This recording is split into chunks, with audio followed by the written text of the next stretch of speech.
NTA की official website www.ntneet.nic.in पर जारी की जाएगी और यही वो वेबसाइट है जिस पर जाकर के आपको अपने एप्लीकेशन फॉर्म्स को फिलअप करना है। एप्लीकेशन फॉर्म फिलअप करने के दौरान आपको कुछ डॉक्यूमेंट्स की जरूरत पड़ेगी। उन डॉक्यूमेंट्स से रिलेटेड इंफॉर्मेशन आपसे मांगे जाएंगे, वो डॉक्यूमेंट्स आपको अपलोड करने होंगे।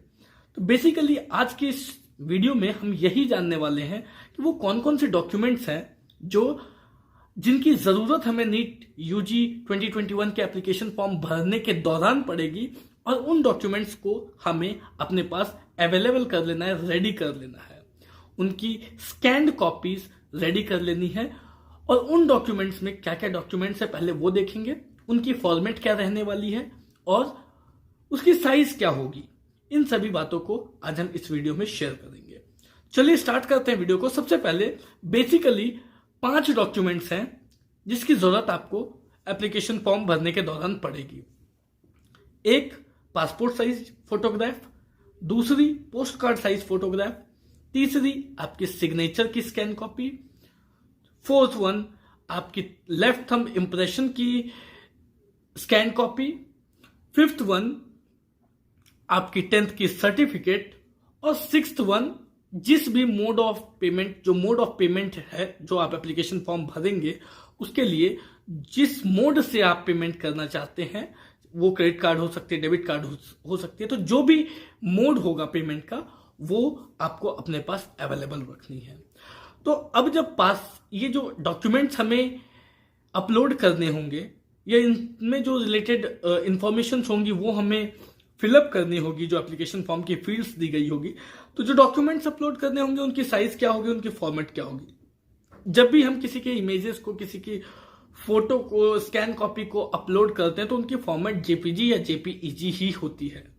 तो एक कॉमन सी फॉर्मेट रहेगी, जो डॉक्यूमेंट्स आपको अपलोड करने हैं वो या तो जेपीजी या जेपीईजी फॉर्मेट में होगी, मगर उनकी साइजेस जो है वो साइजेस अलग अलग रहेंगी। अब कौन से डॉक्यूमेंट की कितनी साइज होनी चाहिए वो देख लेते हैं।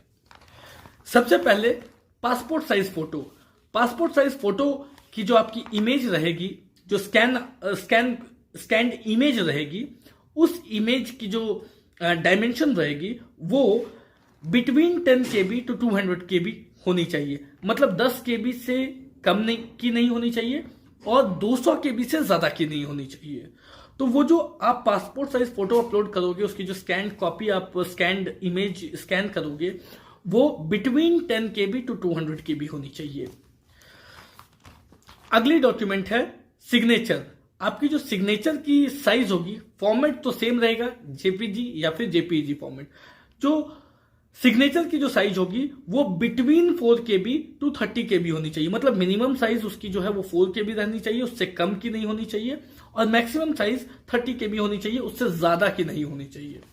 थर्ड डॉक्यूमेंट जो है वो आपकी है लेफ्ट थंब इंप्रेशन, जो बिटवीन 10 KB टू 50 KB होनी चाहिए। मतलब आपकी जो लेफ्ट थंब इंप्रेशन है उससे जो आप स्कैन करोगे, उसकी साइज, उस स्कैन्ड इमेज की साइज 10 KB से कम नहीं होनी चाहिए और 50 KB से ज्यादा नहीं होनी चाहिए। Between 10 KB to 50 KB between 10 KB to 50 KB किसी भी साइज में आप उसको स्कैन करके अपलोड कर सकते हो। फोर्थ डॉक्यूमेंट है 10th की सर्टिफिकेट, जो बिटवीन 100 KB टू 300 KB तक रहनी चाहिए, ना उससे ज्यादा ना उससे कम। 100 KB से कम नहीं होनी चाहिए और 300 KB से ज्यादा की नहीं होनी चाहिए। फिफ्थ डॉक्यूमेंट है आपकी post card size photo. Post card size photo की जो स्कैन इमेज की जो डायमेंशन होगी, जो साइज रहेगी, वो बिटवीन 50 KB टू 300 KB रह सकती है। मतलब 50 KB से कम नहीं होनी चाहिए और 300 KB से ज्यादा नहीं होनी चाहिए। तो ये 5 बेसिक डॉक्यूमेंट्स हैं जो आपको स्कैन करके अपने पास अवेलेबल करके रख लेना है।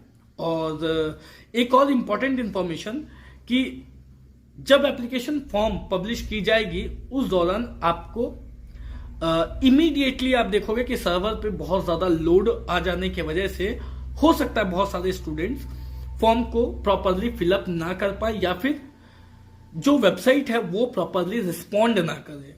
तो ऐसे केसेस में स्टूडेंट्स को घबराने की जरूरत बिल्कुल भी नहीं है।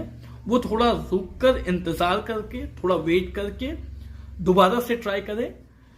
एक बार जब सर्वर से लोड थोड़ी सी कम होगी तो डेफिनेटली सर्वर प्रॉपरली रिस्पॉन्ड करना स्टार्ट करेगा और स्टूडेंट्स अपने फॉर्म्स को प्रॉपरली भर पाएंगे या फिलअप कर पाएंगे। एक और चीज जिसकी जरूरत आपको पड़ेगी, एप्लीकेशन फॉर्म जब आप भर चुके होंगे तो उसके बाद आपको पेमेंट करनी होगी। पेमेंट में जो आपकी नॉन रिफंडेबल फीस है उसकी पेमेंट करनी होगी। जो फॉर्म आप फिलअप करोगे एग्जाम के लिए उसकी आपको पेमेंट करनी होगी, और वो पेमेंट जो है वो आपको ऑनलाइन करनी होगी। या तो आप क्रेडिट कार्ड से कर सकते हो, या तो आप डेबिट कार्ड से कर सकते हो, या तो आप यूपीआई के थ्रू कर सकते हो, या तो आप पेटीएम के थ्रू कर सकते हो, और या तो आप नेट बैंकिंग के थ्रू कर सकते हो। तो ये मीडियम्स हैं जिसके थ्रू आप पेमेंट कर सकते हो। तो जिस भी मीडियम से आप पेमेंट करो, या अगर आप क्रेडिट कार्ड से करना चाहते हो तो क्रेडिट कार्ड आपके पास रहना चाहिए, डेबिट कार्ड से करना चाहते हो तो वो डेबिट कार्ड आपके पास होना चाहिए। तो ये बेसिकली ये 5 और एक जो मोड ऑफ पेमेंट है, तो जिस भी मोड से आप करना चाहते हो वो चीजें आपके पास होनी जरूरी है at the time of filling up the application form. और जो मैंने आपको बताया कि जब आप एप्लीकेशन फॉर्म फिलअप करोगे, जैसे ही सर्वर ओपन होगी, जैसे ही एप्लीकेशन फॉर्म फिलअप होनी स्टार्ट होगी, वैसे ही अचानक से बहुत ज्यादा लोड पड़ने की वजह से हो सकता है बहुत सारे स्टूडेंट्स को प्रॉब्लम्स आएगी फॉर्म फिलअप करने में। तो ऐसे में आपको घबराने की जरूरत बिल्कुल भी नहीं है। थोड़ा वेट करें, थोड़ा इंतजार करें और ट्राई करें कि फॉर्म को रात के टाइम में भरा जाए, जिससे कि सर्वर पर थोड़ा लोड कम रहे, या फिर 1-2 दिन के बाद भरी जाए।